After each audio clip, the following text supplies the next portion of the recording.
नदी दिसता ती हांव तुमकां लागीं घेवन दाखयता। ही अशी आसा, थंय आमी उबे रावन फोटो काडिल्ले। आनी एक तुमकां दाखयता हांव बंगलो। हे पयलीं वयले चित्र पळोवन मागीर आमी मुखार वचूया। तर हांगा असो गाडयो उब्यो केल्या लोकांनी आनी एक फाटल्यान बंगलो आसा। तर ही झाडां पळया कितली सोबीत आसात आनी हांगा नदी आसा।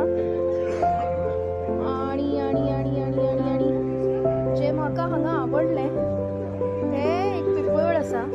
तो पिपळ पळया कितलो विस्तारीत आसा आनी हो विस्तारीत पिपळ आनी व्हडलो अगदी म्हणजे मुखार सकल जी झाडां आसात ती पळोवन तुमकां मन एकदम प्रसन्न जाता। हे जाळयेंतल्यान जरी तुम्ही पळयता